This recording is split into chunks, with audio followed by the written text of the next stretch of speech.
Buenos días a todos y todos los que estamos conectados en Bom este día de dia a todos e todas que estamos conectados nesse dia tão importante e que vamos começar uma série de seminários virtuais para transformar os sistemas de saúde nas Américas. Gostaríamos de dar as boas-vindas, temos um público muito grande e estamos prontos para começar essa jornada e esperamos dias melhores à nossa região. E, em primeiro lugar, eu sou Mônica Padilha, eu sou a coordenadora da Unidade de Serviços de Saúde da UPS Colômbia, e eu vou ser a responsável pela moderação.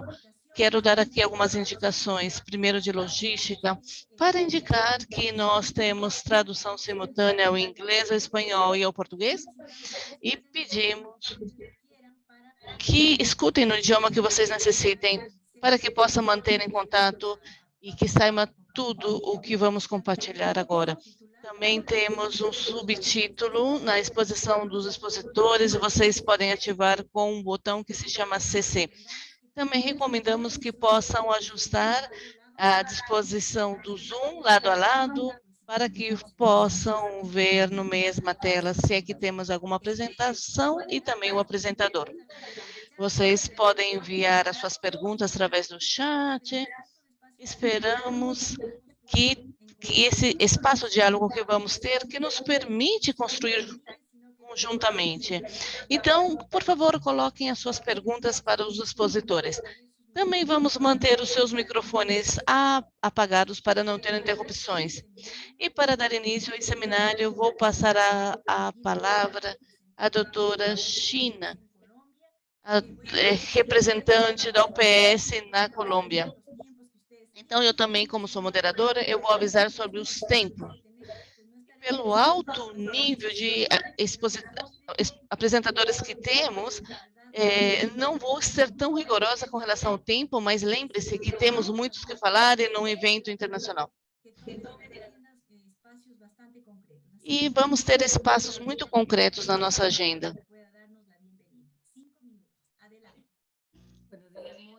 Bom dia, Mônica, muito obrigada. Bom dia a cada um de vocês que estão conectados conosco neste primeiro seminário de uma será muito importante para todos os nossos países da região e do mundo. Cumprimentos especiais à ministra de Saúde e Proteção Social da Colômbia, doutora Carolina Corcho, ao honorário ministro de Saúde do Chile, doutora Maria Sais, que nós vemos aí, conectadas, e o colega do Ministério. Cumprimentos especiais ao estimado secretário do Brasil, doutor Marcos Vinícius Fernandes Dias, e também sabemos que vai se conectar a vice-ministra da Bolívia, a doutora Hidalgo. Sejam bem-vindos a cada um de vocês, autoridades que estão liderando processos muito importantes nos países da nossa região. Também cumprimento especial ao Dr. Jersey, diretor do Departamento de Sistemas e Serviços de Saúde da UPS. Expresso meus cumprimentos em nome da diretora da Organização Pan-Americana de Saúde, do Escritório Regional da Organização das Américas. Agradecemos a participação de vocês nesse importante seminário de hoje. Sem nenhuma dúvida, as suas apresentações e dos expositores e também as intervenções que vocês farão vão dar informação valiosa relacionada com os desafios que enfrentam os sistemas de saúde e a implementação de estratégias para conseguir sistemas de saúde resilientes que contribuam a alcançar uma saúde integral nas Américas. A pandemia do Covid-19 teve um impacto considerável na saúde, a vida, as condições para o desenvolvimento dos países da região das Américas e do mundo. Ela expôs e criou desafios estruturais que enfrentam os sistemas de saúde e que afetaram a capacidade de resposta e os resultados no campo da saúde pública, aprofundando iniquidades e revelando a necessidade de reafirmar o compromisso e atuar de maneira efetiva na consecução dos direitos à saúde, como um fator fundamental do direito da nossa sociedade. Em setembro de 2021, as ministras e ministros de saúde da região das Américas adotaram estratégias para o estabelecimento de sistemas de saúde resiliente e a recuperação em etapa posterior à Covid-19, para manter e proteger os avanços em saúde pública. Nessa resolução, o seu mandato foi que a OPS ofereça cooperação técnica para fortalecer capacidades e promover a cooperação, o diálogo regional e a troca de conhecimentos e experiências, tomando as lições aprendidas no período pós-pandemia, que se vê a necessidade de reforçar os sistemas de saúde, baseado na atenção primária de saúde, organizado em redes integradas de serviço e cuidando a saúde da população, respaldados por um Estado forte, capaz de responder aos desafios da sua realidade. A resolução oferece um marco, um quadro para abordar esses desafios e também incentiva os Estados-membros a renovar os seus compromissos com a recomendação da Comissão de Alto Nível, chamada Saúde Universal no século XXI, 40 anos de Alma-Ata, e o Pacto 30-30-30, atenção primária de saúde para a saúde universal. A resolução enfatiza 4 opções estratégicas acordadas pelos países: transformar os sistemas de saúde sobre a base de um enfoque de atenção primária para acelerar a recuperação diante da pandemia, recuperar e manter os avanços, retomar o caminho para a saúde universal, fortalecendo a liderança, a administração e a governança através de uma ênfase reforçada nas funções essenciais da saúde pública, fortalecer a capacidade das redes de saúde para ampliar o acesso e aumentar e sustentar o financiamento público em saúde e a proteção social, inclusive para ações que abordem determinadas questões sociais e ambientais da saúde. Numerosas experiências, ferramentas e lições aprendidas estão surgindo na região nessas áreas estratégicas e hoje escutaremos a ministra de Saúde da Colômbia, a ministra de Saúde do Chile, o secretário adjunto do Ministério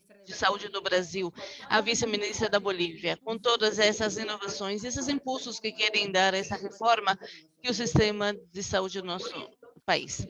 Então, é imperativo criar oportunidades para compartilhar essas experiências e identificar áreas relevantes de cooperação técnica, enquanto trabalhamos juntos na transformação e fortalecimento do sistema de saúde para conseguir a saúde universal, com o fim de facilitar esse diálogo regional e responder ao mandato recebido dos países da região das Américas. Seu secretariado é a Organização Pan-Americana de Saúde, que, conforme os países, lança hoje um seminário, uma série de seminários virtuais que serão feitos até dezembro deste ano. O seminário de hoje se centrará em aspectos chaves para a transformação e o fortalecimento dos sistemas para alcançar a saúde universal. E em próximas instâncias teremos a oportunidade de aprofundar financiamento e resiliência dos sistemas de saúde, e como a reforma de saúde impacta nas redes de acesso e os desafios para alcançar a resiliência, a participação social como elemento-chave na transformação e o fortalecimento do sistema de saúde, a regulação do financiamento e fornecimento de serviços de saúde, um marco de análise para as Américas e a liderança dos sistemas. Tudo isso é fundamental para alcançar a meta comum de saúde universal. E tudo requer a assinatura da vontade política que demonstrou a região das Américas para demonstrar os desafios que tem os sistemas de saúde. Eu comento a vocês que foram registrados 1.920 pessoas e agora já temos conectados nesse espaço cerca de 500. E digo que estão presentes nessa audiência atores e instituições nacionais envolvidos na governança dos sistemas de saúde, atores internacionais relacionados com o apoio à agenda da transformação e fortalecimento dos sistemas de saúde, profissionais técnicos com responsabilidade no desenho, implementação e avaliação de políticas de saúde, representantes e membros de grupos comunitários da sociedade civil, membros da comunidade acadêmica da Escola de Saúde Pública, universidades e centros da OPS, assim como o pessoal técnico profissional da OPS e da OMS, dos diferentes escritórios do país, regionais e centros regionais. Parabenizamos por sua dedicação e agradecemos seu interesse e participação no seminário de hoje. E convidamos a que se mantenham nessa comunidade de atores sociais que busca incidir na melhoria das condições de saúde da população dos nossos países das Américas, desde as diferentes funções e atribuições que nos competem, alcançar a saúde universal. E essa saúde é desejada para todos na nossa região. Isso requer a nossa colaboração conjunta. Em representação da OPS, reitero o nosso compromisso de oferecer toda a nossa capacidade técnica, todas as nossas conhecimentos para apoiar nossos países, para alcançar essa meta. Muito obrigada.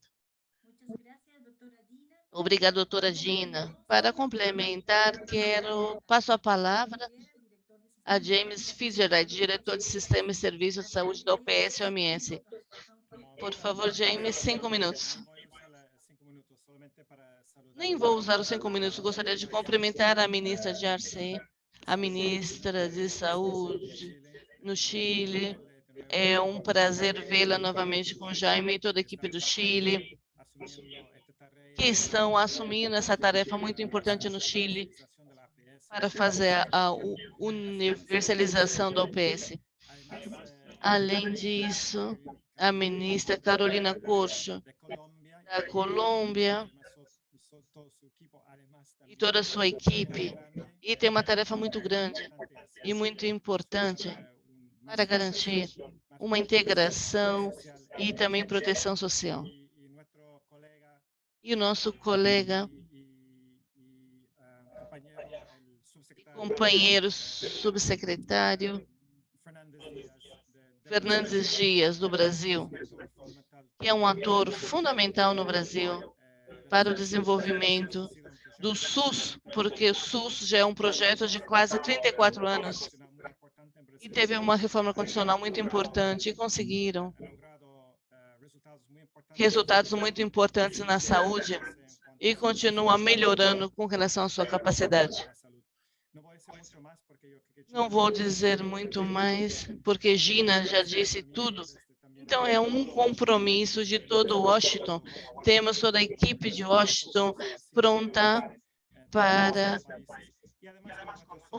oferecer ajuda, e também com os nossos parceiros da região, que estão trabalhando conjuntamente com esse tema para melhorar a saúde. E algo que vimos nos últimos anos é que não podemos trabalhar de maneira isolada.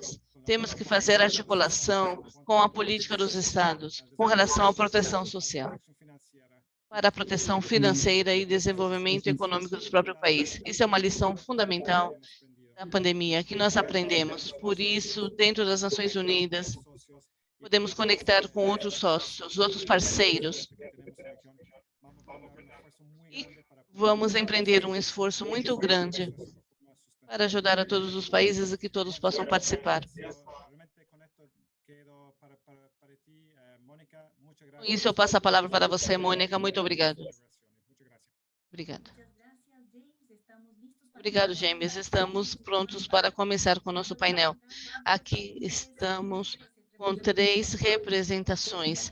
Começaremos com a doutora Yarsa, nossa ministra de Saúde do Chile, depois com a doutora Corcho, ministra da Colômbia, e depois vamos ter o doutor Marcos Vinícius Fernandes, que nos acompanhará na apresentação do Brasil.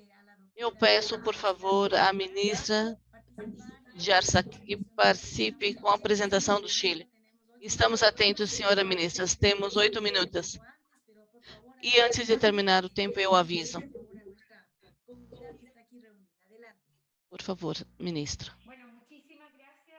Muito obrigada pelo convite. Sempre a organização da OPS são convites, os amigos, de pessoas que sentimos que vamos caminhando juntos. Agradeço esse convite e também a plataforma para poder contar o que estamos fazendo no Chile e quais são os nossos sonhos e de onde começamos para construir esses sonhos, o que para nós são a transformação do sistema de saúde e também o resultado que não pode ser outro que um sistema universal de saúde. Começamos de um sistema de saúde que deve melhorar. E por quê? Porque o nosso sistema de saúde, além de ter estado há mais de 2 anos com uma pandemia que significou responder com todas as ferramentas do sistema para responder a essa pandemia, além disso, ela arrasta alguns anos uma mudança ideológica e demográfica que tem que ser resolvido. E aqui mostramos um dado muito importante, é que mais de 11 milhões de pessoas no Chile. Chile tem 19 milhões de pessoas, mais de 11 milhões estão com alguma doença crônica. No Chile existe uma institucionalidade que vai avaliando os resultados como sistema sanitário. O que vimos desde o ponto de vista desses resultados, o que aconteceu devido à mudança demográfica e mudança em algumas condutas, é que foram incorporando mais pessoas a essa população de risco de condições de doenças crônicas, mas que também isso foi aumentando durante o tempo. Nós vimos ontem isso comparado com o ano 2017. Então, não temos somente a pandemia, mas também temos essa pandemia de condições de doenças crônicas e com uma população envelhecida que representa 12% da população de pessoas maiores de 75 anos. Também no Chile temos um sistema de saúde, igual que muitos países da América Latina. Nós temos 2 elementos significativos que descrevem ao nosso sistema sanitário. Desde o financiamento, temos um sistema segmentado, um sistema que divide a população de acordo com seus riscos e sua carga de doenças. E, por outro lado, a provisão, uma das grandes funções que tem o sistema sanitário, fragmentado. O que quer dizer isso? Que temos certas provisões de serviços, provisão de serviço privado, público, e fornecimento de serviço das Forças Armadas, também fornecimento através das leis que tem a ver com acidentes trabalhistas. Então, o prognóstico é que, desde o ponto do financiamento, a carteira de financiamento do Fundo Nacional de Saúde Público tem a população com maior risco, tem 3 vezes mais riscos, a população idosa que está no ISAPRE. Se vemos desde o comportamento demográfico, essa população encontramos com a população com mais anos, os maiores de 75, e aquela população menor de 4 anos, aquela que tem efetivamente mais risco. Por outro lado, a população que está vinculada, que representa 3.300.000 pessoas, versus os 15 mil que está na CONASA, tem 3 vezes o gasto do FONASA. Menos gasto com o ISAPRE, ou seja, na ISAPRE temos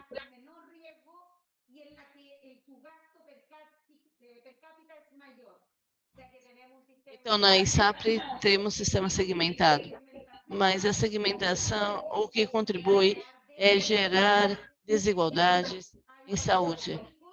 Há saúde para rico e saúde para pobre. Aqui há 2 sistemas que nos permitem ver como é esse comportamento. Um é a cobertura que tem de saúde, como diabetes, que é comum na população no Chile, diabetes e depressão ao redor de 5%. E vemos como a cobertura efetiva para aqueles que pertencem ao FONASA versus o ISAPRE. O FONASA, a cobertura é menor. E no caso dos serviços, também de pessoas que pertencem ao FONASA ou ISAPRE, tanto no acesso a especialidades com atenção dentária, é claramente se vê que esse acesso está mais para a população de menos risco e mais rico, e menos para a população com mais risco. Agora, não somente é isso de acesso e a cobertura, mas também as diferenças são nos resultados sanitários. E quando vemos, desde o ponto de vista dos resultados sanitários vinculados à condição socioeconômica importante e à vinculação ao seguro público, ao seguro privado, o que nós vemos é que se observa uma grande brecha em mortalidade infantil. É um dado que descreve o sistema sanitário com capacidade para fechar brechas na inequidade entre as comunidades mais ricas, que têm melhores resultados. Então, Chile tem uma média de 5,7. E que a comunidade mais pobre pode ter mais mortalidade infantil do que outra parte da comunidade. Também enfrentando a pandemia, se vê as desigualdades novamente. E no Chile, principalmente, se nós comparamos com os países de alta renda, estamos no terceiro posto, ou seja, Chile, que é um país de renda alta, não podemos nos comparar com outros. Temos que olhar, comparar com outros países. Outro elemento muito relevante, porque estamos sonhando e construindo uma reforma de saúde, é porque no Chile as pessoas, a propósito do conflito social que tivemos em outubro de 2019, onde os temas de saúde são vistos, são as medidas mais esperadas pelas pessoas. E tivemos 3 elementos fundamentais do conflito social. Então, e a desigualdade social na saúde é um motor para esse conflito social, que levou ao acordo de novembro do ano seguinte para gerar uma expectativa de mudança no Chile. Outro dos elementos que nos parece que é muito relevante é que as pessoas e esse desejo de igualdade e de acesso a essas coberturas, cobertura universal, sem discriminação, isso é que faz com que as pessoas acreditem que o que temos agora é intolerável. Não é simplesmente que as pessoas digam eu não gosto, mas é uma reflexão ética sobre isso. Que no Chile chamamos que a dignidade se faça costume, seja costumeira. O nosso presidente do programa indica claramente que nós, no nosso governo, vamos começar a reforma de saúde para chegar ao Sistema Universal de Saúde a médio prazo. Isso ratifica quando nos indicam quadros muito importantes que temos que avançar. Um deles tem a ver com a reforma do financiamento, que, como todos sabemos, é a base que permite universalizar não somente o acesso à cobertura do serviço de saúde, e, portanto, nos indica que este ano vamos enviar o projeto do Fundo Universal de Saúde. Mas a reforma tem que ser integral. Não somente do financiamento, mas também a produção de serviços, redes integrais e serviços de saúde, como disse a OMS, mas com um eixo estratégico na atenção primária de saúde. E já começamos um conselho para a região, que começou há 2 meses fazendo o desenho desse fornecimento de saúde com um eixo na atenção primária. Também a planificação e as políticas públicas que gerem entornos saudáveis. Para quê? Para ter um sistema universal que seja resiliente, não somente para a, a pandemia e doenças infecciosas, mas para enfrentar os desafios que têm os países da América Latina. Então, aqui temos esse sistema que seria a grande linha que irá a nossa reforma com o fruto final, que seria um sistema universal resiliente. Aqui temos um esquema que mostra como este fundo de saúde vai levar a um sistema que tem um financiamento não segmentado e que o tema dos os seguros de saúde seja complementar à segurança social. E tenhamos um seguro nacional de saúde, baseado nesse sistema universal e resiliente.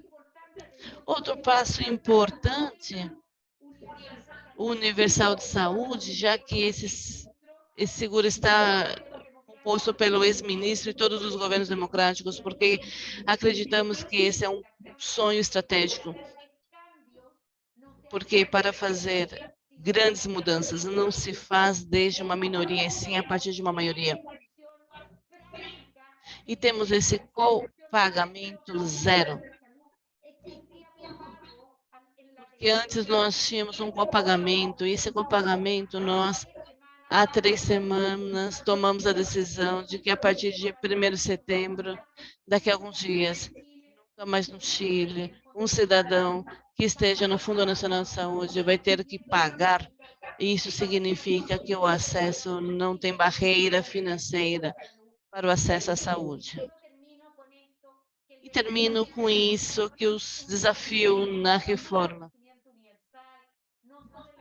Temos que avançar não somente no sistema universal de saúde, mas sim vem a partir da história da nosso país. Temos que ver o que fez o Dr. Salvador Allende na relação à saúde e também o Dr. Cruz Coque. Eles mostram que os grandes desafios têm que ser desafios amplos, sustentáveis, em grandes alianças que transformam e que sejam sustentáveis no tempo. Muito obrigada. Obrigada, doutora Garça. Obrigada por sua participação. Agora queremos passar, para aproveitar esse momento, a nossa ministra, a doutora Carolina Corcho, ministra de Saúde da Colômbia. Passamos a palavra à senhora ministra, é um prazer tê-la por aqui. Muito obrigada. Um cumprimento muito especial à Organização Pan-Americana da Saúde, à ministra da Saúde do Chile, a doutora Maria Begonha, também ao secretário adjunto do Brasil, Marcos Vinícius, e também cumprimentos à ministra da Bolívia. Muito obrigado por esse espaço que estamos compartilhando.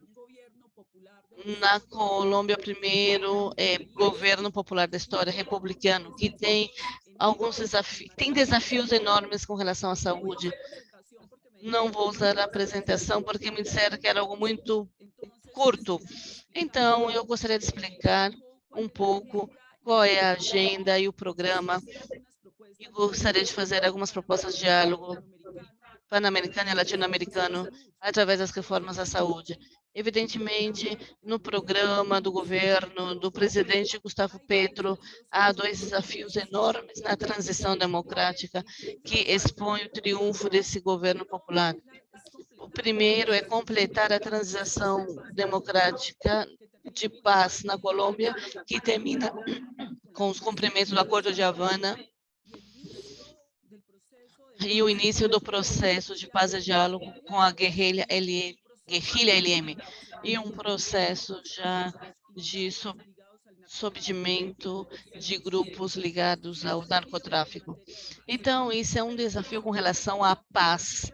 Agora, o segundo desafio da transição, que supõe esse governo tem a ver com a superação do neoliberalismo, isso tem a ver com as políticas públicas de negação dos direitos fundamentais, onde os direitos fundamentais se converteram em negócios pela via da privatização que foram feitas na Colômbia. Então, a reforma central são a reforma que se denomina na Colômbia a Lei de 1993, que tem a ver com a reforma da aposentadoria, também a reforma do trabalho e a do saúde, e sendo essa prioritária para o governo no seu primeiro ano, sendo uma das reformas sociais mais importantes que falaremos com o governo de Gustavo Petro, que começaremos a partir de fevereiro do próximo ano.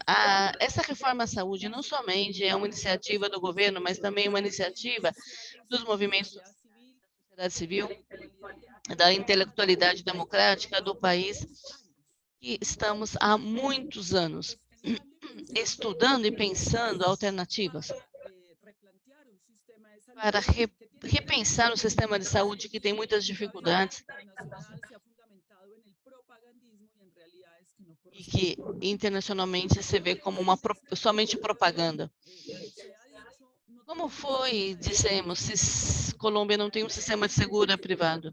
A EPS é uma figura que foi proposta, que seria como um seguro privado, um plano privado, e esse foi um suposto teórico que não foi verdade, porque o financiamento do sistema de saúde colombiano é um financiamento completamente público, dado pelas contribuições, as cotizações dos trabalhadores e pela contribuição do orçamento geral dos colombianos, que é dado pela fiscalidade.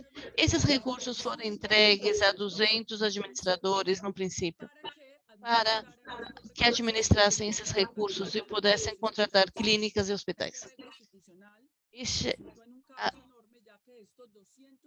gerou um caos, porque 200 administradores que se projetavam como planos privados não foram, se liquidou mais 150.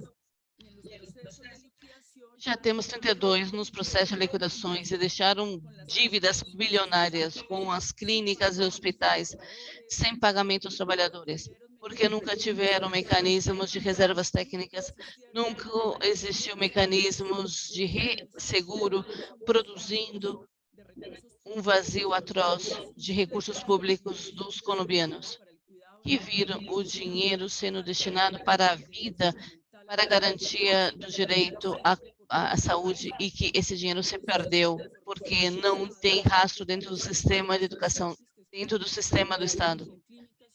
E não se sabe o que esses intermediários fizeram nas clínicas e hospitais. E esse foi algo muito grave que aconteceu na Colômbia nesses últimos 30 anos. E o sistema não desenvolveu um sistema de informação público que prestasse conta das condições desses recursos e que permitisse tomar decisões de política pública. Então, um Estado entrega os seus recursos a particulares e perde o controle e teve consequências para a vida dos colombianos. E com algumas inequidades que vemos, que onde há também uma Colômbia camponesa que não tem garantido o seu direito à saúde.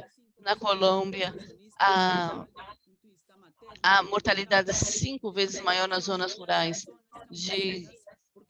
porque não há uma divisão equitativa do gasto público, que é somente um pouco mais de 7% do PIB, recurso que poderia ser suficiente, mas que fica nas grandes cidades, que vai contra a grande Colômbia profunda ou agrária.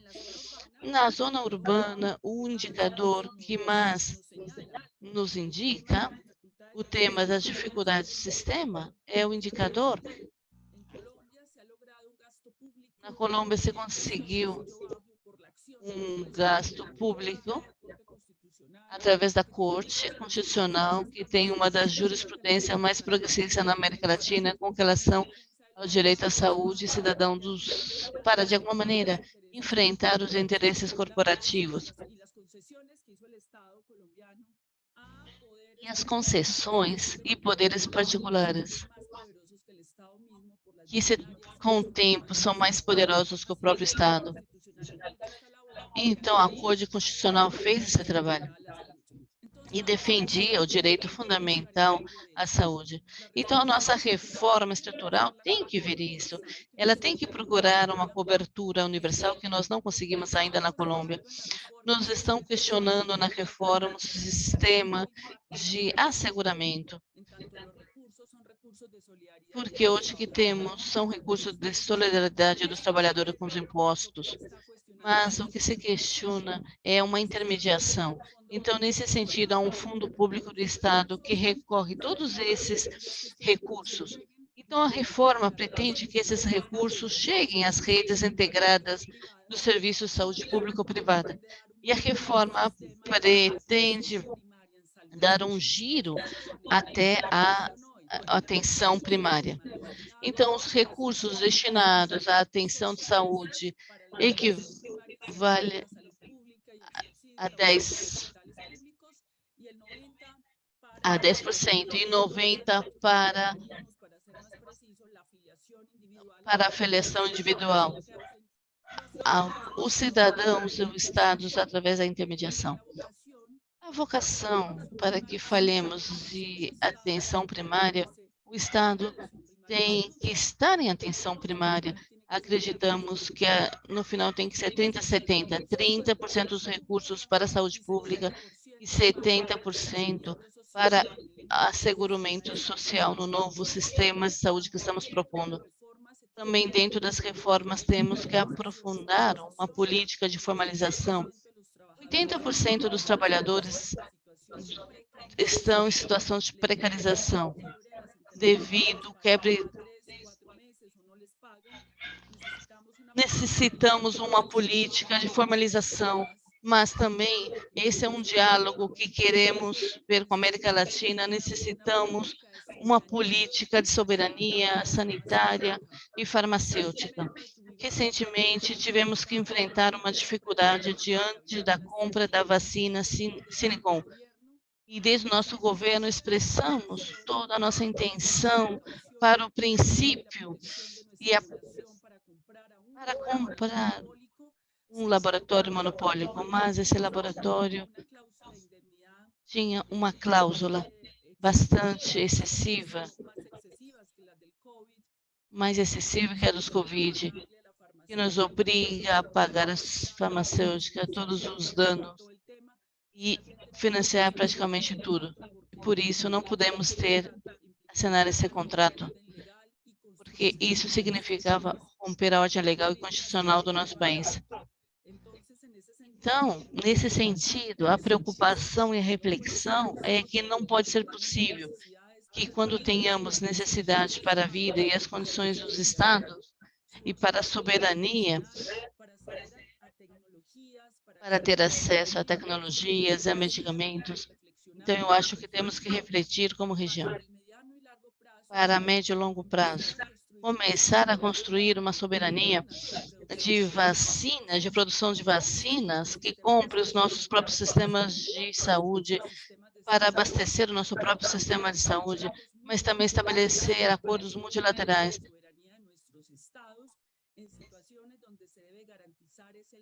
e também que se tenha situações que possamos garantir o direito à vida, que tenhamos as possibilidades para comprar os medicamentos e as tecnologias para a proteção da vida dos nossos povos. Eu deixo esta reflexão aqui, expressamos a nossa intenção e estamos abertos à consecução das vacinas, mas queremos ter essa reflexão para a região da América Latina. Muito obrigado. Obrigado, senhora ministra. Dou as boas-vindas. Antes de passar a palavra ao delegado do Brasil, quero dar as boas-vindas à vice-ministra da Colômbia, da Bolívia. Bem-vinda. Agora eu passo a palavra, agradecendo a participação do Dr. Marcos Vinícius Fernandes Dias, secretário do Ministério da Saúde, para que compartilhe conosco a sua apresentação. Adiante, por favor.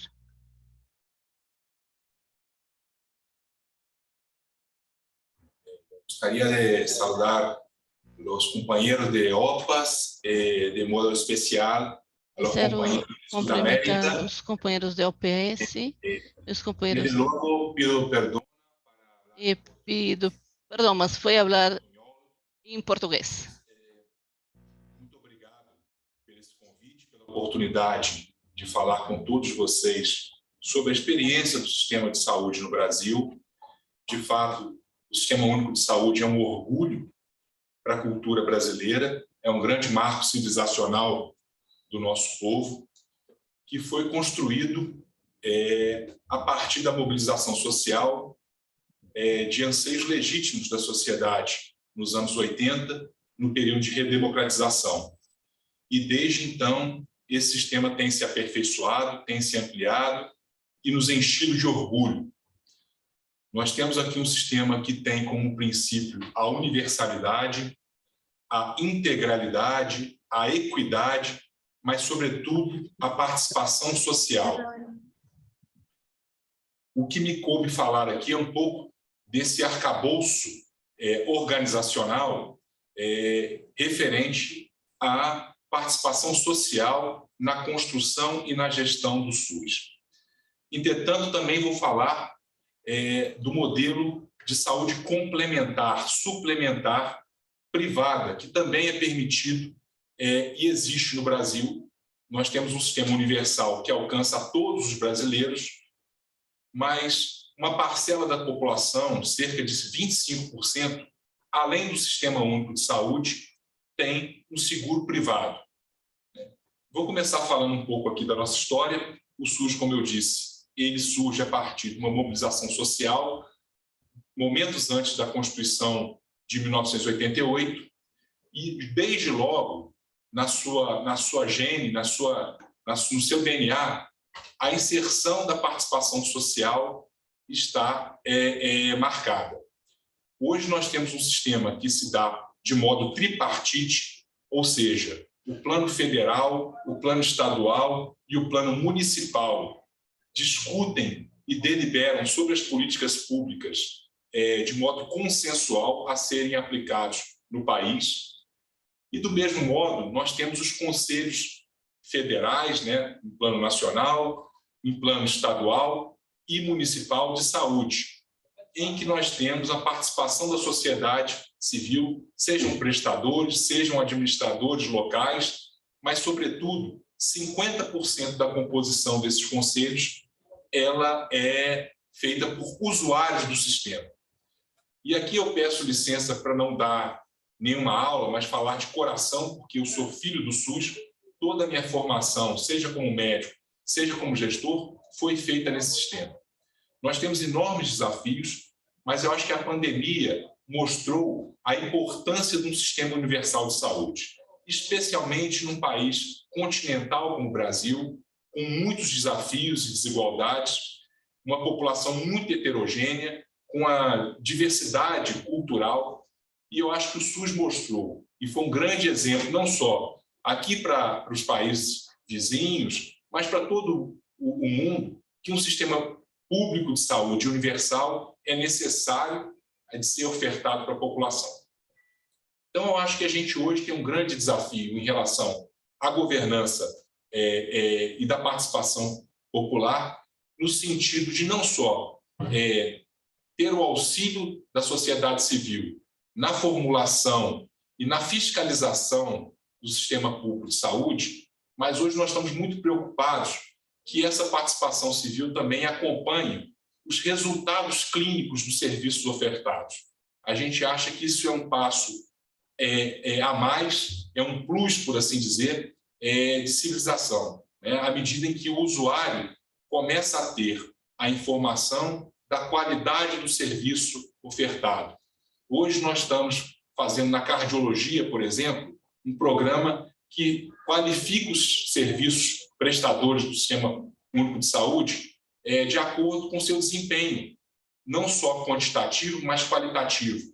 É importante que a população tenha conhecimento, por exemplo, dos índices de infecção hospitalar, dos níveis de mortalidade, dos diversos procedimentos cirúrgicos, o tempo médio de internação E a gente imagina que esse cuidado, que a gente chama baseado em valor, né, baseado em entrega, ele possa qualificar o nosso sistema público de saúde. E agora eu vou comentar de forma breve também, como disse, nós temos aqui, de modo adicional ao sistema público de saúde, um sistema privado. A Constituição brasileira permite a participação do ente privado, da iniciativa privada, de modo suplementar e complementar ao Sistema Único de Saúde. Cerca de 25% dessa população brasileira tem acesso a diversas modalidades de seguro privado, mas nós temos aqui uma agência nacional reguladora desses serviços. Justamente por uma enorme assimetria de informações entre prestadores e usuários, foi necessário, há um pouco mais de 20 anos, que o Estado brasileiro se organizasse em torno de uma agência reguladora que permitisse dar maior transparência e controle desse mercado. A gente sabe que a saúde ela não tem preço, como dizemos aqui, mas seguramente ela tem custos, e esses custos nos impõem um enorme desafio no sentido de buscar eficiência, uma vez que o orçamento, por maior que ele seja, ele é sempre finito. Eu caminho aqui para meu encerramento da minha fala, mais uma vez reforçando o compromisso do Brasil, do ministro Marcelo Queiroga e do presidente Jair Bolsonaro com as diretrizes fundadoras do Sistema Único de Saúde.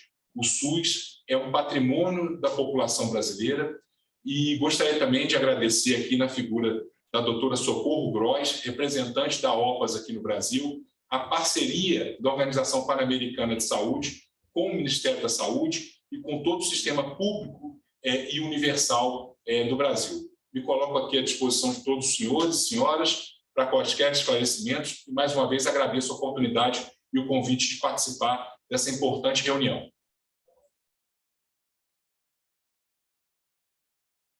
Muchísimas gracias, señor secretario. Muito obrigado, senhor secretário. Agradecemos a participação dos expositores. Cumprimentamos a vice-ministra da Bolívia. Ela não vai poder participar por questões de conexão. E continuamos com a nossa agenda. E aqui temos algumas perguntas. E no chat escreveram várias perguntas. Por favor, coloquem as suas perguntas no chat, aproveitando que temos as autoridades que estamos conduzindo nesses 3 grandes países da região. Temos várias perguntas. Uma delas fala sobre as fontes de financiamento e o impacto da pandemia nesse retrocesso que tivemos na nossa economia. Um retrocesso de 10 anos, segundo a CEPAL.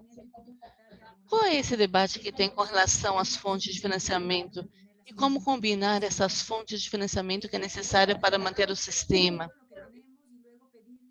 Vou fazer um resumo do que temos e depois eu vou pedir um comentário a cada um dos nossos participantes. O primeiro é a fonte de financiamento e essa relação dessas fontes de financiamento com os planos de benefício. A pergunta é para a ministra do Chile.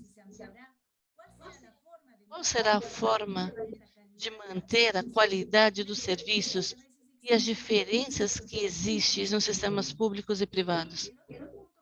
E outro ponto que nos coloca os companheiros do debate, como fazer com as populações que estão em transição, como a migração, o impacto que se tem com relação à saúde para responder a essa nova população que vai de um lugar para outro, que gera uma dificuldade para os sistemas.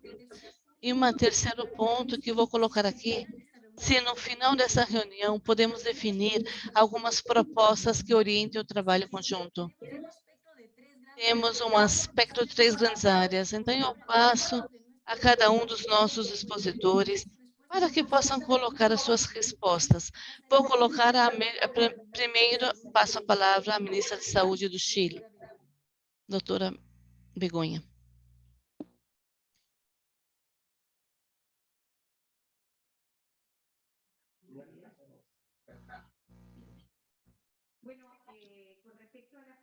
Com relação à pergunta, eu li algumas que estavam aqui no chat e me pareceu muito interessante. Agradeço as perguntas que as pessoas que estão nesta plataforma nos deram. A reforma da saúde, que pretende, na administração do serviço, não é somente ter melhor cobertura e melhor acesso, mas temos fazer um caminho para a eficiência do sistema sanitário. Hoje, a eficiência do sistema sanitário está baseada em efeitos de curto prazo. O que nós propomos nessa reforma é que a eficiência e a efetividade tenham uma institucionalidade que nos permita. Estamos pensando que no Chile, que temos que ter uma agência que promova a evidência, a tomada de decisão dos recursos. E isso não gera maior institucionalidade, que permita decisões a oferecer o sistema de saúde que sejam mais eficientes. Mas o horizonte da eficiência não pode ser a curto prazo. Tem que ser a eficiência olhando o resultado sanitário. E vamos ter mais eficiência nos resultados sanitários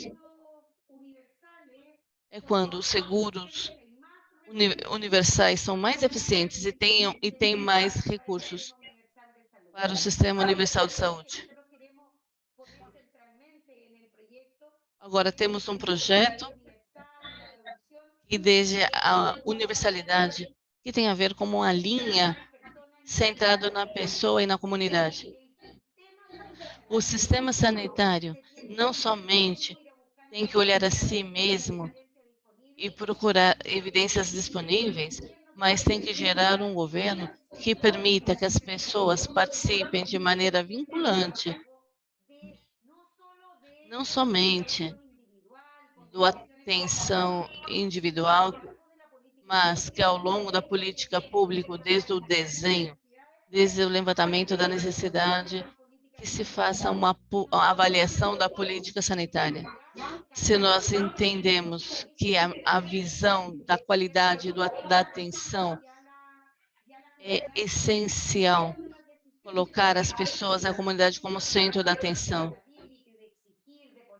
mas que essa comunidade tem a capacidade de exigir e tem uma forma de participação vinculante.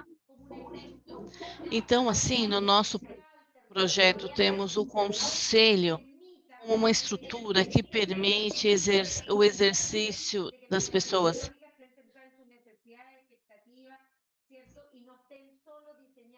Que não foi desenhado somente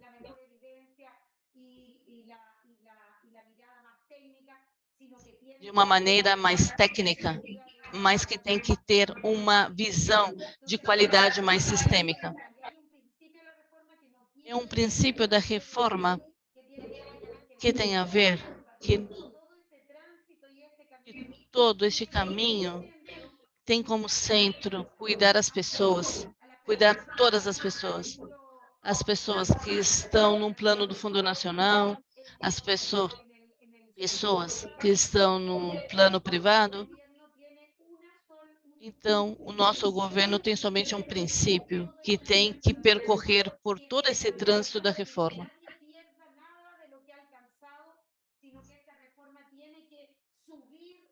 E com essa reforma, a ideia é subir o padrão que temos, aumentar o padrão.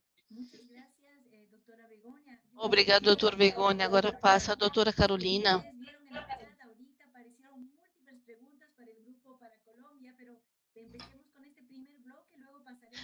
Apareceram muitas perguntas para a Colômbia, mas vamos fazer esse primeiro bloco primeiro. Por favor, doutora Carolina. Eu estava vendo bastante perguntas aqui. A primeira, que sobre o financiamento do sistema, é público, sempre foi público. Nós temos um financiamento de cotas solidárias com a contribuição dos trabalhadores e outros com orçamento da nação. Uma reforma tributária que foi feita na Colômbia, havia uma contribuição do empresário que faz parte desse trípode. Mas a decisão que tomou o governo é continuar com o financiamento do orçamento geral da nação e da contribuição dos trabalhadores. Nenhuma medida pode afetar o financiamento. Então, que é 7 a 9% do PIB.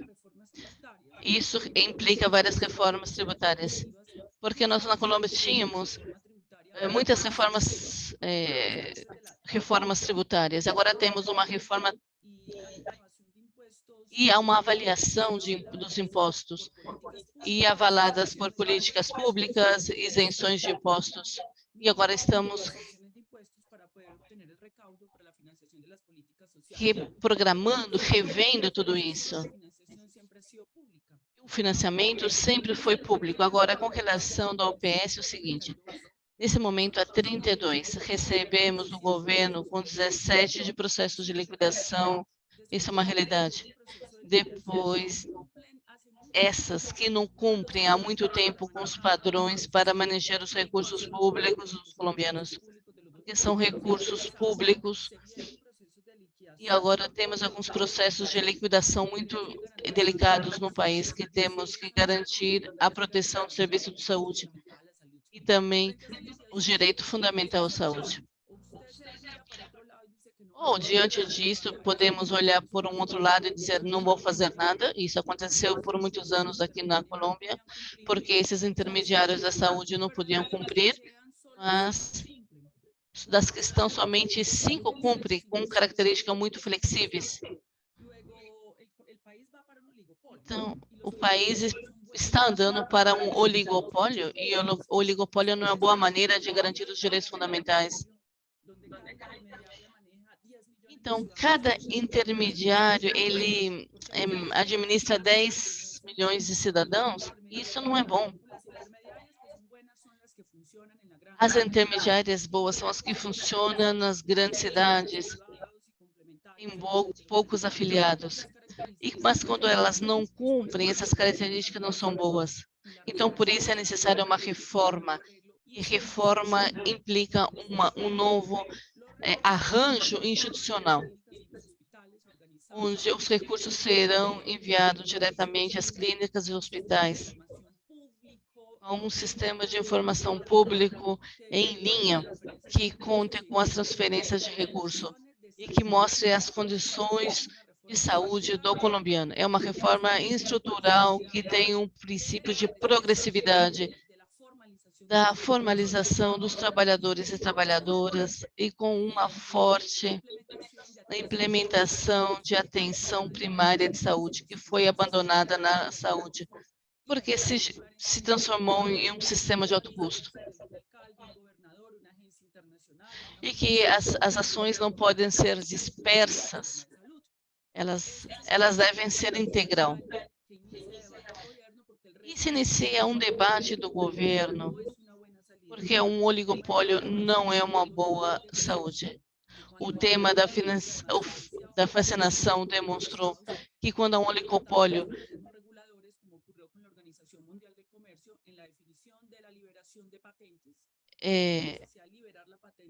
como que bloqueia, como aconteceu com a Organização Mundial do Comércio, que não pôde eliminar os custos de marca. Então, essa é a realidade e esses são fatos que foram demonstrados na Colômbia. Obrigada, doutora Carolina. Agora passamos ao doutor Marcos Vinícius, comentando uma pergunta específica que no Brasil o setor privado apoiou no momento da pandemia.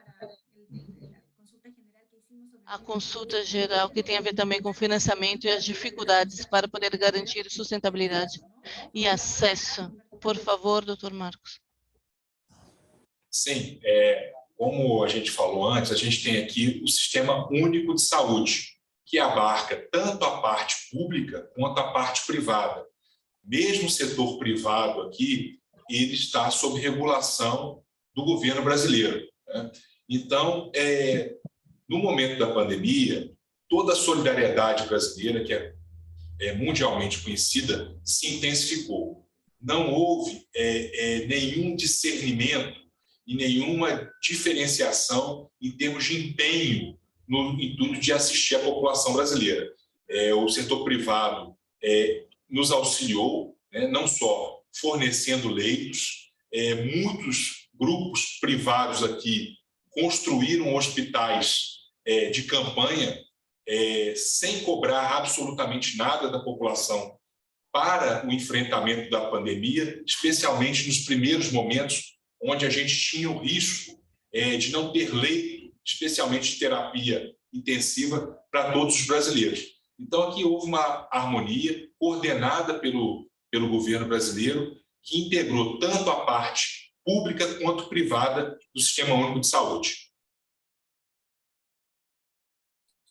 Muchísimas gracias, doctor Marcos Vinicius. Voy a comentar agora... Obrigado, doutor Marcos Vinicius. Agora temos um conjunto de perguntas. Agora temos 50 e poucas de perguntas que estão aparecendo. E eu gostaria de comentar, fazer os seguintes questionamentos para os nossos expositores. Um dos pontos que nos propõe pensar que os sistemas... Aqui eu vou ler diretamente a pergunta. Se visualiza alguma alternativa para minimizar o efeito perverso do financiamento, a demanda do serviço, que fomenta uma visão e entretenimento de um enfoque contra a saúde? Também nos propõe o tema do talento humano, do recurso humano.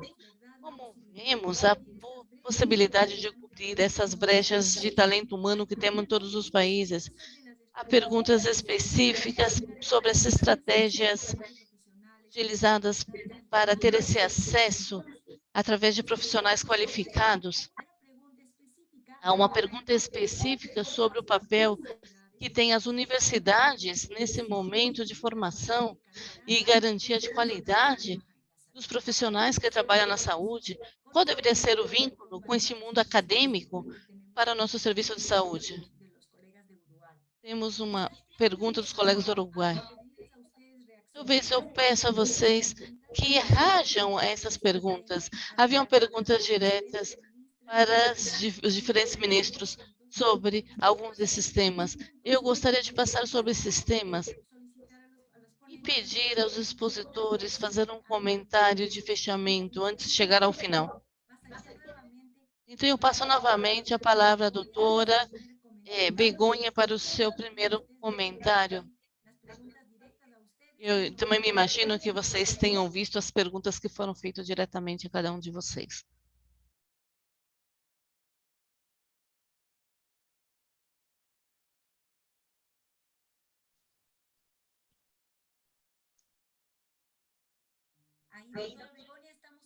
Doutora Begonha, estamos sem áudio.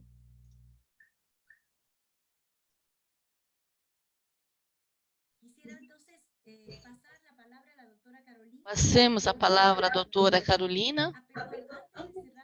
Antes de fechar, onde se coloca quais são os principais desafios para alcançar essa soberania farmacêutica na nossa região? Doutora Carolina.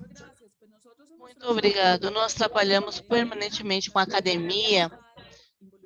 A academia esteve envolvida em todas as discussões, decisões e no processo do sistema de saúde na Colômbia.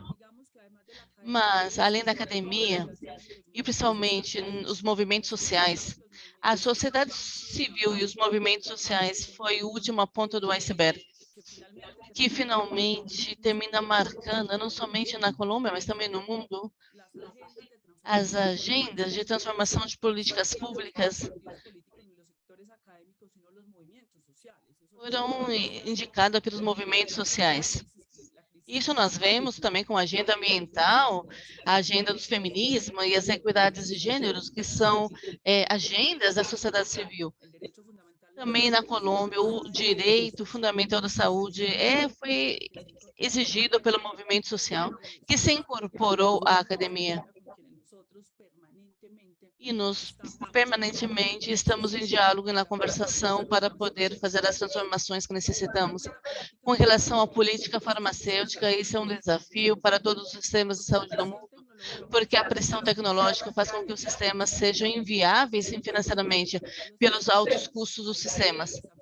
O desafio que nós temos, e isso compartilhamos com outros países, é gerar os dispositivos de avaliação para entrar medicamentos e tecnologia com financiamento público a agências independentes que não sejam financiadas pelas farmacêuticas, como aconteceu na Colômbia.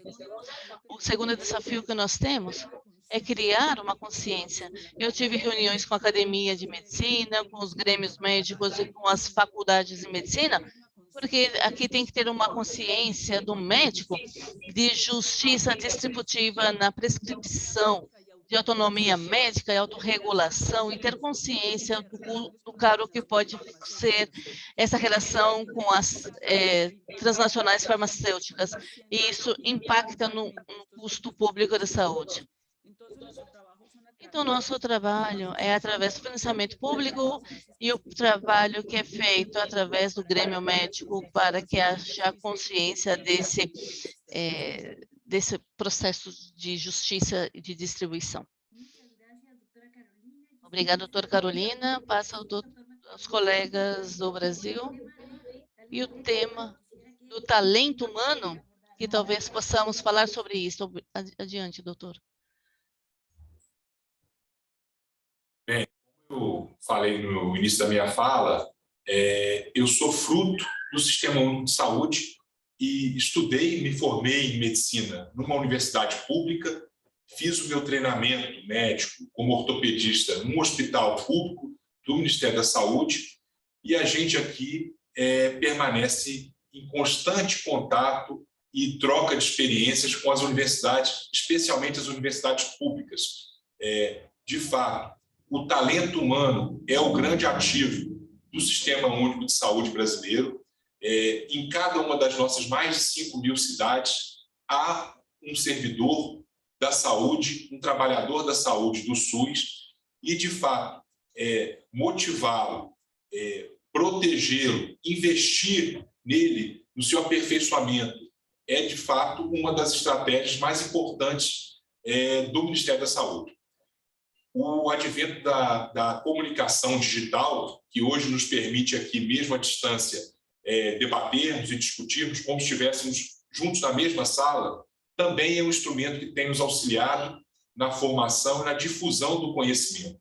Essa é uma estratégia muito importante e a pandemia reforçou e acelerou esse mundo digital na saúde, quer seja na assistência, e hoje nós temos uma lei própria que regulamenta a telesaúde, o teleatendimento das diversas especialidades da saúde, dentro do âmbito da saúde pública e privada, e também temos uma universidade virtual que permite que trabalhadores do Brasil inteiro sejam formados, treinados, aperfeiçoados num processo de educação permanente dentro do âmbito do Sistema Único de Saúde.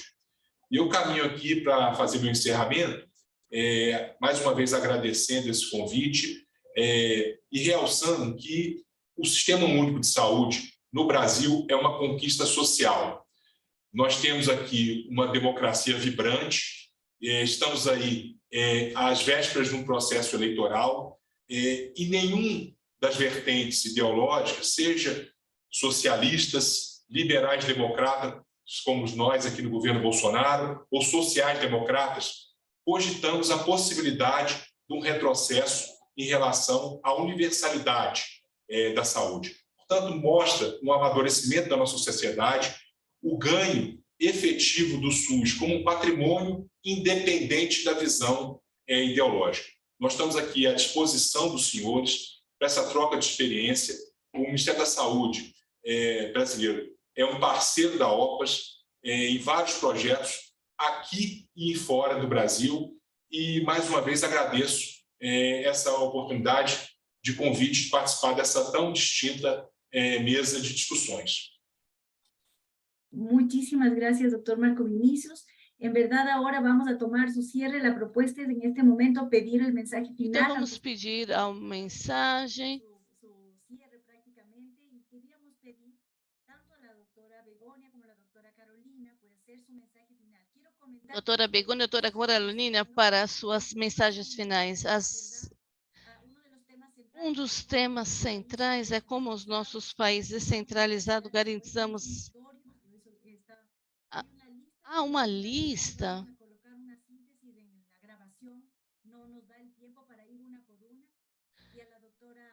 Não vamos ter tempo de responder todas as perguntas.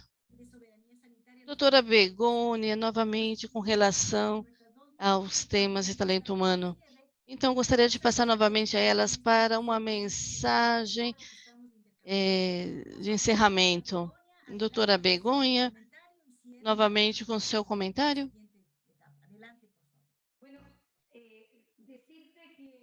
Gostaria de dizer que estava lendo as perguntas do chat. Isso gera um espaço. Há uma das coisas interessantes para compartilhar.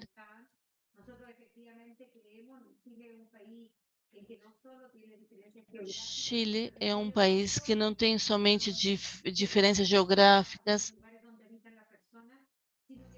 mas também se constrói interação em todas as nossas sociedades. E se o sistema sanitário não for capaz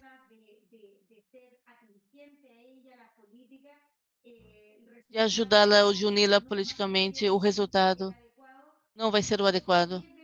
E desde esse governo, nós estamos desenvolvendo um programa de saúde rural e dos povos originários muito importante, porque o que nós vemos é que, devido às políticas públicas centralistas, quando não tem um pertencimento territorial, o que acontece é que o que vamos ter é falta de acesso, falta de adesão, a não incorporação da cultura dos povos originais, que gera uma desconfiança nas pessoas com relação ao sistema sanitário.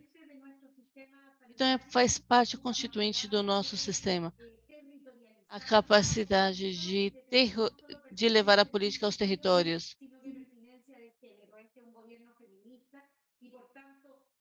E temos um governo feminista também. E essas são no plano do financiamento. O financiamento, pensamos que todas as cotações do sistema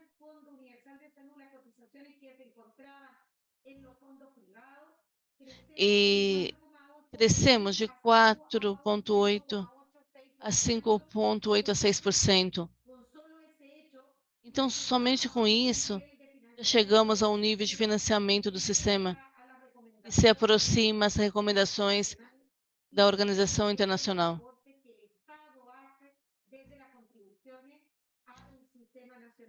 E também tem a ver com o copagamento que vai fazer o usuário. Com relação à soberania, acreditamos que a América Latina aprendeu com a pandemia e outros desafios, ou de uma maneira ou outra, vimos a necessidade que tenhamos uma suficiência ou soberania sanitária, que sejamos capazes de produzir vacinas e fármacos, e que regulemos com a nossa agência reguladora, que é necessário um espírito continental, que haja um âmbito desde o ponto de vista da capacidade que, como continente, tenhamos para ter uma resposta oportuna a outros desafios globais e uma resposta de boa qualidade. E nisso queremos acompanhar, não somente na reforma da saúde, que é mútua, Então, vamos mudar estruturalmente o sistema sanitário para que seja mais equitativo, mais justo, mas que também que possamos nos unir nessa conversa de uma soberania nacional, que não pode ser nacional, mas sim tem que ser continental. Muchísimas gracias, doctora. Obrigado, doutor Begonha. Agora com a doutora Carolina. Bueno, muchas gracias. Voy a responder unas preguntas que hay aquí en el panel. Dice que se estableció que Aqui se pergunta que as empresas de seguros privados, essa era a aspiração. Um seguro privado tem duas características: a gestão do risco financeiro e gestão do risco de saúde. A gestão do risco financeiro tem a ver que se é cancelado, tem que ter um recurso. Isso não aconteceu. Nós temos mais de 150 empresas que foram canceladas, liquidadas, não cumpre com isso. Então, não houve capitalização. Então, os recursos do financiamento foi o Estado. Então, estamos diante de intermediários administrativos. Com relação ao gasto de saúde, na Colômbia teve um financiamento de 3,5% do PIB. Agora, atualmente, é de 7%. Mas não são sistemas comparáveis. Porque se você tem um gasto público tão baixo, não se compara o Sistema Nacional de Saúde. Porque não é comparável, porque ele tem uma fragmentação entre os serviços sociais, os hospitais públicos de qualidade e os acessos privados. Não se compara. Logo, a reforma que se propõe não tem nada a ver com isso. O outro que tem a ver com os oligopólios. Os oligopólios, o exemplo central do tema, foi as transnacionais farmacêuticas. Quando você tem um poder com recurso do Estado, esse poder ir à Colômbia. Na Colômbia, a OPS pagavam para ter saúdes públicas. E os oligopólios não são bons para garantir os direitos fundamentais com recursos públicos. Outra pergunta que me fazem na reforma clínica privada. 80% da prestação de serviço na Colômbia são clínicas privadas e 900 hospitais públicos e 15 mil privados. Então, o Estado tem que fortalecer a rede de hospitais públicos, mas isso deve se integrar de maneira complementar e não competitiva em redes integrais do serviço de saúde, para poder oferecer um serviço. Se propõe que, se na reforma vamos entregar recursos aos entes territoriais. Não, falso. Isso nunca dizemos isso. Os recursos não vão ser entregues, nem a prefeituras, nada. Somente os recursos que correspondem, que tem a ver com de promoção e prevenção. Mas já há um fundo do Estado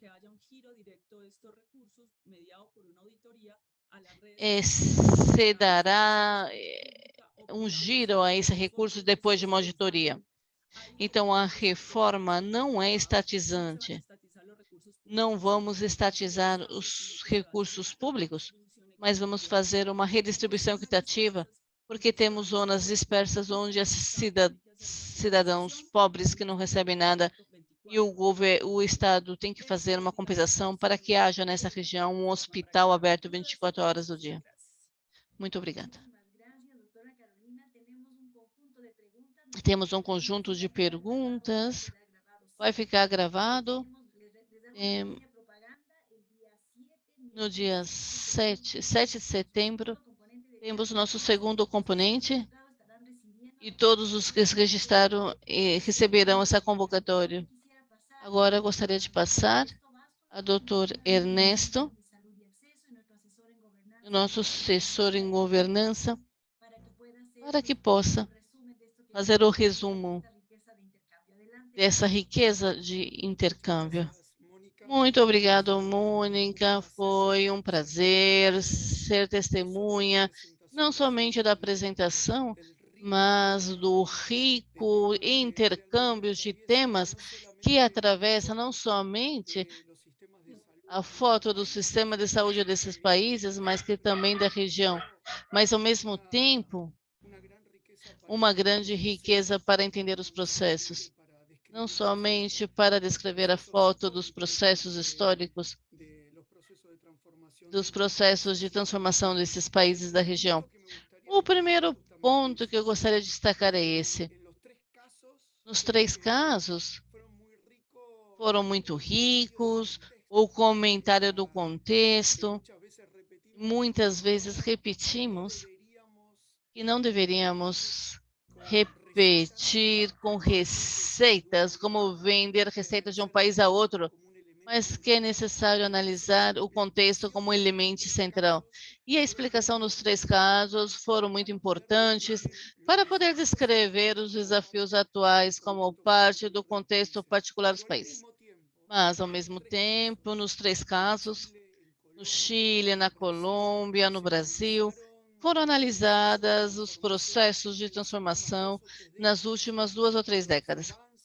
Os avanços, as fortalezas, mas grande parte das debilidades e lutas e esforços para garantir cobertura universal em saúde nos 3 casos. O segundo ponto que eu gostaria de destacar como resumo tem a ver com o piso central que teve o conceito de saúde como problemática, como meta estruturadora do processo de transformação. Em outras palavras, para analisar o contexto e como intervir sobre os problemas, um tema central que foi levantado não somente para analisar eficiências, mas as condições de equidade nas condições de saúde da população. Foi um elemento central para poder explicar a racionalidade em termos das intervenções. De los procesos de transformación que se proponen. Pero el segundo punto que E o segundo ponto que teve peso tem a ver com interpretar a saúde como um direito humano fundamental, e esse elemento que tem a ver com valores centrais que estão incluídos nas estratégias de saúde universal. E os Estados membros da OPS incorporaram de uma maneira muito clara nessa estratégia de saúde universal em 2014, estão presentes no debate. O terceiro ponto são uma descrição do que são as funções do sistema de saúde e que estiveram presentes nas 3 apresentações. Em grande parte das respostas tem a ver com analisar de uma maneira integrada governança junto com, em relação com a capacidade de liderança junto com a geração de recursos. E gostaria de destacar, em parte da apresentação, essa necessária distinção entre o que é a capacidade de liderança, da capacidade para transformar os mecanismos de governança em todos os aspectos, em toda a trama institucional do sistema de saúde para garantir o direito à saúde da população. E o primeiro elemento que esteve muito presente, fundamentalmente nos casos da Colômbia e do Chile, tem a ver com a relação entre governança e financiamento. No caso do financiamento, eu gostaria de destacar 3 elementos que estão muito relacionados entre si. Em primeiro lugar, a necessidade de aumentar o financiamento público. E, em muitos casos, tem a ver não somente com priorizar o financiamento público como parte de toda a capacidade contributiva e fiscal que tem os estados, mas sim aumentar o financiamento público através de diferentes fontes, um dos quais foi expresso tanto no caso do Chile como no caso da Colômbia, que tem a ver com a reforma tributária, que estão atrás, que são o suporte desses processos de transformação e que fazem possível a sustentabilidade, não só de uma medida, mas também do processo de transformação. O segundo elemento de financiamento que foi discutido nesses casos tem a ver com a solidariedade, com garantir um pool de recursos suficiente e de abordar um dos desafios importantes que tem a ver com a participação nos casos da Colômbia e do Chile, que é de atuar em privados, administrando recursos públicos E esse é um dos elementos que a Organização Pan-Americana da Saúde trabalhou e sistematizou essas experiências em diferentes oportunidades. Me parece que isso, incorporado dentro da agenda das reformas, de alguma maneira aborda um dos pontos importantíssimos na relação entre público e privado. Ao mesmo tempo, nos 3 casos foi mencionado a necessária participação do setor privado, que sejam parte da rede integrada de serviços de saúde. E como parte disso, me parece que foi claro nos 3 casos, tem a ver com a necessária fortalecimento das capacidades reguladoras do Estado, com a participação do setor privado, para garantir um alinhamento desta participação com os objetivos de políticas públicas e garantir o direito à saúde da população. O seguinte ponto que esteve presente nas 3 apresentações tem a ver com a relação de governança e a progressão dos serviços em todos estes processos. E me parece que é uma trilogia que esteve subjacente, não somente nas apresentações, mas nos debates que têm a ver com a inequidade no acesso, ou seja, promover ou fazer esforços para a equidade ao acesso de serviços de saúde. Isso como um elemento central que está impactando sobre a inequidade nos estados de saúde da população. E quando falávamos de inequidade de acesso, foram muito claras as apresentações, onde necessitamos reconhecer os diferentes tipos de barreiras de acesso, como explicavam em cada um dos contextos, não somente nacionais, mas subnacionais. Entendendo os desafios em termos de diferentes grupos sociais, na ruralidade, etc.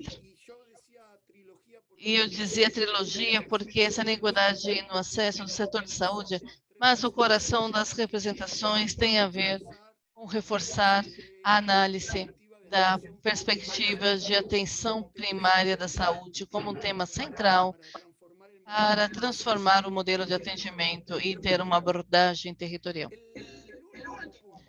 O último ponto, que me parece como de um texto que se incorpora na relação de governança e a geração de recursos. Lembro e coloco sobre a mesa que essa função de gerar recursos incorpora 2 elementos centrais, que tem a ver com a geração de recursos associados à tecnologia, aos medicamentos, à infraestrutura, às vacinas, e esse é um dos temas que foram trabalhados de uma maneira muito clara, como um desafio que temos pela frente nessas reformas. E comentado claramente em termos como soberania sanitária, e com a necessidade ir além dos limites do nível nacional, da necessidade de construir uma agenda regional. Então, nesse marco, necessito mencionar que no ano passado, os próprios Estados-membros da Organização Pan-Americana da Saúde adotaram uma estratégia para aumentar a capacidade produtiva da região para medicamentos e tecnologia sanitária. E nesse marco, a diretora da OPS lançou uma plataforma regional relacionada com esse tema, que tem grandes projetos e financiamentos, e que, através dessa plataforma, se busca aumentar a capacidade produtiva em vacinas, mas também medicamentos e tecnologias sanitárias. Esta plataforma é, na realidade, um facilitador, um articulador de um processo de cooperação, que nesse momento estão participando grande parte dos países da região. E me refiro a países como México, Brasil, Argentina, Estados Unidos, Cuba, Colômbia, entre outros. Então, incorporar este elemento como parte da saúde global, como uma condição indispensável, não somente para garantir as condições de melhorar as condições de saúde da saúde a nível nacional, mas pensar como uma ação coletiva que requer a cooperação dos diferentes Estados-membros. E outro dos elementos que foi discutido, e com isso eu termino, Mônica, tem a ver com o peso indispensável, com o papel indispensável das instituições acadêmicas junto com os movimentos sociais. Não somente como atores,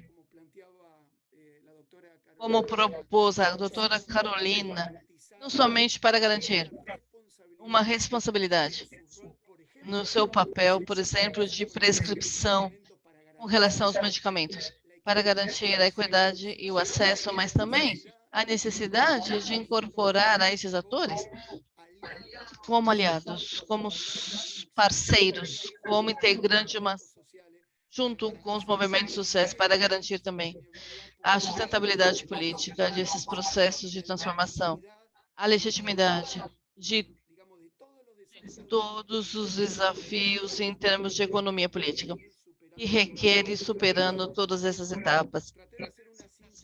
Então, eu tentei fazer um resumo das apresentações e do debate. Talvez algo não foi exposto, mas eu agradeço a todos os participantes. E como você disse, simplesmente é o primeiro seminário de uma série de seminários articulados sobre a transformação do sistema de saúde. Obrigada. Eu quero agradecer muito, colegas, a este encontro maravilhoso que nós tivemos, como usamos aqui na UPS. Queremos pedir aos colegas que possam abrir as suas câmeras para uma fotografia, para que possamos nos ver diretamente. E agradeço muito a oportunidade de moderar este evento. E os colegas perguntaram se necessitam inscrever o seguinte, ou a nossa equipe enviará os convites para que possamos contar com vocês nos próximos eventos. Obrigado, doutora Begoni, doutor Carolina, doutor Marcos Vinícius e equipe, e toda a equipe de Washington. Eu quero passar a palavra a James para fazer uma despedida do grupo e fechar. Muito obrigado, Mônica. A riqueza desse análise profundo e o tema da saúde nos países está muito claro. Gostaríamos de parabenizar Chile, a Colômbia e o Brasil por expor e explicar a complexidade dos processos e o acesso à saúde para todos. E continuamos avançando nesse debate. E temos todas as famílias, as pessoas da região das Américas. Muito obrigado, Mônica, obrigado, ministros. Obrigado a todos. Então, temos a palavra aqui, Espírito Continental, me parece muito boa. Muito obrigada a todos, estamos fechando, que tenham um excelente resto de dia. Obrigado a todos. Hasta la próxima. Gracias, doctora Carolina, gracias. Gracias. Tuvimos 650 participantes. Muy bien. Excelente. Bueno, cierro entonces, Gina. Creo que quedó bien. Gracias, Muy chao. bien, gracias.